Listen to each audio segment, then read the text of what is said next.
Oi, gente, tudo bom? Então, como eu prometi, vou fazer esse vídeo agora sobre exclusivamente a VP1 e a VP2. Vou explicar exatamente o que eu busco, o que vai ser o critério principal para eu dar a nota, como vocês devem saber, como vai ser, enfim. Esse vídeo vai ser complementado por um outro vídeo que se chama Como Fazer um Artigo Acadêmico, tá? Porque tanto a VP1 quanto a VP2 são artigos e eu sei que muitas vezes vocês ficam confusos com relação às regras de artigos, regras de bibliografia, etc. E eu vou fazer um artigo, um vídeo, e eu já fiz um artigo, já fiz um texto, já tá lá no Drive, tá? Com os principais pontos disso. Então, quando eu for explicando, tenham em mente que também vai ter um outro material explicando exatamente como vocês devem fazer em detalhes com relação à bibliografia, detalhes com relação ao argumento, mas eu já posso dizer uma coisa. Eu sou muito flexível com relação a como você põe a sua bibliografia. Tem regras da BNT, regras não sei o que. Algumas pessoas me perguntaram que tipos de regra eu uso. Não me importa. O que me importa é que a fonte esteja lá. Então, eu sou muito rígida com relação a plágio. Pode ter certeza que eu procuro na internet. Se tiver plágio, via de regra eu acho. Eu tenho um programa que procura. Eu sou esse grau de maluca. Mas eu não me importo, eu sou muito flexível, por exemplo, com o número de páginas, com como você estrutura o seu artigo, com que regras você usa, tipo, se o nome do autor é em caixa alta ou caixa baixa, eu não me importo. O que me importa é que esteja lá, tá? Vamos lá, então. A VP1 e a VP2, ambas as avaliações, elas não têm ordem, acho que eu já expliquei isso várias vezes.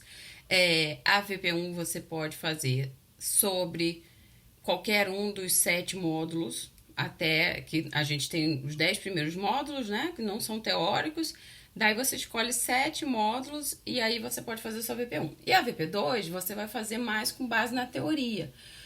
Mas não tem ordem. Se você quiser estudar teoria primeiro e fazer VP2, a única coisa que eu peço é que a VP2, como você tem que escolher um tema, você fale comigo o seu tema, tá?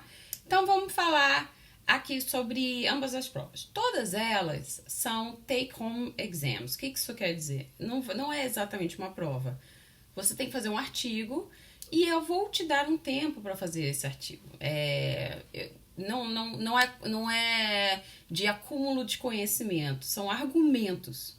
Então, a VP1 e a VP2, essa semana, elas já vão estar. Quer dizer, a VP2 nem vai estar porque é você que escolhe o tema, mas a VP1, os enunciados, já vão estar no nosso Drive. Então, você pode ler as perguntas e pode já ir vendo as aulas com foco na pergunta que você quer responder, ou sabendo quais são as perguntas ao menos para que você possa escolher, tá? Ambas são argumentativas. O que quer dizer isso, argumentativo? Eu vou explicar melhor no vídeo, mas o que eu quero é um texto que tenha um argumento central. O que é um argumento central? É você dizer, por exemplo, o realismo ele é limitado para explicar terrorismo porque ele é muito focado em estados, tá? Então, o que você está fazendo é o argumento dizendo o realismo é limitado porque x, y, z. Isso é um argumento. Esse argumento tem que estar muito claro. E como se defende um argumento? Com evidências, né? As evidências não são evidências concretas, materiais, mas obviamente você vai dar exemplos, casos em que, por exemplo, o realismo foi limitado em analisar terrorismo, tá? Então, para mim, o que é mais importante é a sua capacidade de fazer um argumento bom e a sua capacidade de defender esse argumento, muito mais do que você saber todo o conteúdo do curso, tá? Então, de novo, haverá um vídeo sobre como fazer um artigo acadêmico. Já amanhã eu faço esse vídeo e o material escrito sobre isso já tá no Drive, tá bom? Se tiverem qualquer dúvida, podem me perguntar. De novo, esses artigos, eles têm em média mais ou menos umas 5 páginas, mas isso porque eu imagino que seja muito difícil você defender um bom argumento em menos de 5 páginas, e mais de 5 páginas realmente é desnecessário. quer dizer que você provavelmente está descrevendo muita coisa que não tem necessidade de escrever, tá? Agora, eu não sou rígida com relação à página. Se você escreveu 6, se você escreveu 4, eu acho até que dá para fazer um bom argumento em 3 páginas. Se você conseguir fazer um bom argumento, tá ótimo. Eu não vou punir com pontos questões de quantidade de páginas, tá? Então, que isso já fique claro. Bom, a VP1, o que você vai fazer? Vão ser 3 enunciados que tem a ver com os 10 primeiros módulos. Os 10 primeiros módulos da nossa classe são não teóricos, né? A gente fala um pouco da história, do pós-Guerra Fria, nos anos 2000, em hoje em dia, influência da China. A gente fala de coisas contemporâneas, enfim. Então, a VP1 vão ser 3 enunciados. Eu vou colocar 3 enunciados que misturam essas aulas. E você escolhe um e faz um artigo opinativo, tá? Sobre um desses enunciados. Então, o conhecimento que você tem que ter é de ao menos 7 módulos dos 10 módulos, tá? Fontes externas não são necessárias. Só a nossa bibliografia, só as nossas aulas já são suficientes para você fazer um argumento, tá? Se você quiser colocar fontes externas, eu não me importo, mas você não precisa colocar, eu não exijo isso, tá bom? De novo, a capacidade do aluno de usar a bibliografia e as aulas para fazer o seu argumento, para defender o seu argumento, são muito mais importantes para mim do que o quanto de pesquisa externa você fez, ok? Ali vocês têm todas as ferramentas já para fazerem um bom argumento. Se vocês entenderam e estudaram aqueles textos, você consegue fazer um argumento muito bom. E não tenham medo de colocar sua opinião. Eu estou pedindo para você colocar sua opinião, tá? É um exercício também para monografia, que é quando você vai ter que ficar na frente de 3 professores e defender a sua opinião, por mais que você não esteja certo dela, tá? É um exercício de retórica, por assim dizer, também, que é muito importante para vocês. Na VP2, então, vai ser um pouco diferente da VP1, mas ainda assim vai ser o mesmo formato. É um texto também, um texto argumentativo. A diferença é que aqui vocês vão escolher um tema de segurança internacional. Que tema? Qualquer tema. O tema que interessar a vocês. Pode ser tanto um tema que eu tenha dado nos vídeos e nas classes, um tema que tenha aparecido nos artigos, quanto pode ser um daqueles da lista que eu já botei. Eu fiz tópicos complementares de segurança no programa, vocês vão ver, já com bibliografia, quanto pode ser um tema totalmente externo à aula que a gente não tocou nele. E que interessa a vocês, ou que seja da monografia de vocês. Realmente eu estou aberta a isso. Só quando escolherem o tema, conversem comigo, tá? A ideia é que tanto a VP1 quanto a VP2 eu participe do processo, tá? De fazer esse trabalho. Porque aí você garante uma nota boa e você vai aprendendo enquanto você está fazendo. Então, quando você tiver, por exemplo, um rascunho, uma ideia, você já pode discutir comigo, eu posso ler rascunho e a gente vai fazendo aquilo, tá? A ideia, eu gostaria que vocês conseguissem usar ou a VP1 ou a VP2 para sua monografia, que usasse para algum trabalho depois, mais tarde, que vocês tenham. Ah, mas eu não sou de segurança. Bom, tudo de segurança você pode puxar outros temas para segurança, tá? Se você trabalha com cooperação internacional, com comércio, etc., dá para puxar para segurança e eu não tenho problemas com isso, tá bom? Então, na VP2 vocês vão escolher um tema. Digamos que você tenha escolhido política externa americana no governo Bush, né? Acho que eu peguei o tema de alguém aqui. Acho que do Linick. Bom, e aí, o que você vai fazer? Você já decide esse tema desde o começo do curso. Aqui você pode sim fazer uma pesquisa externa, porque provavelmente se o seu tema não está na aula, não vai haver nenhuma bibliografia.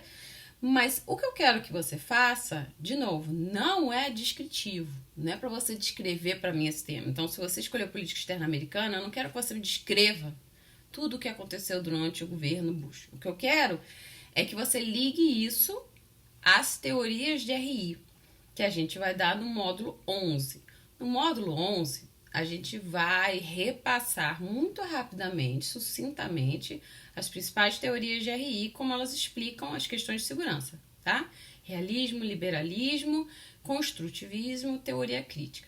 Como teoria crítica, eu coloquei, se não me engano, o feminismo e acho que eu coloquei pós-colonialismo. Já tá tudo na pasta, tá?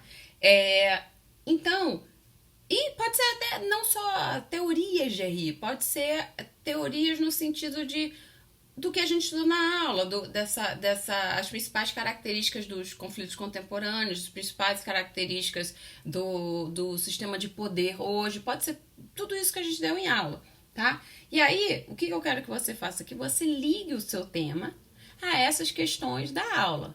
Como que eu faço isso? Você pode fazer um argumento do tipo...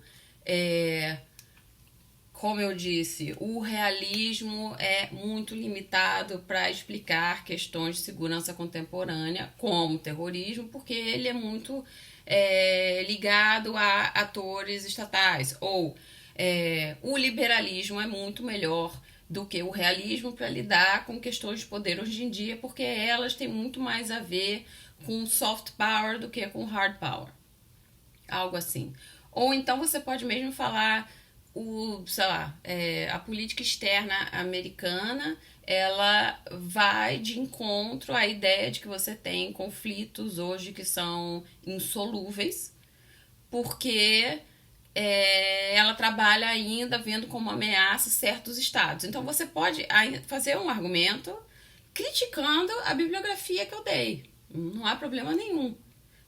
Você pode escolher algo bem específico, como eu estou tentando lembrar aqui por exemplo, acho que a Maíra está fazendo alguma coisa sobre violência contra as mulheres na Índia, uma coisa bem específica, e você pode ligar isso a alguma questão do tipo, a violência contra as mulheres na Índia tem diminuído, o que demonstra que de fato tem uma tendência ao soft power, a considerar questões como refugiados, mulheres, crianças, etc., como questões de segurança.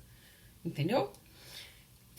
Se não tiver ficado claro, me perguntem, tá? Então, a questão que eu quero é que não é a pesquisa que eu estou buscando, a qualidade da sua pesquisa, o quanto de fontes você está usando aqui na sua pesquisa. O que eu estou preocupada é como você faz o seu argumento e defende o seu argumento. Isso tudo vai entrar no vídeo sobre como fazer um artigo acadêmico. Eu vou ensinar como é que você estrutura um artigo acadêmico, como é que você faz um argumento, como é que você defende um argumento, tá bom?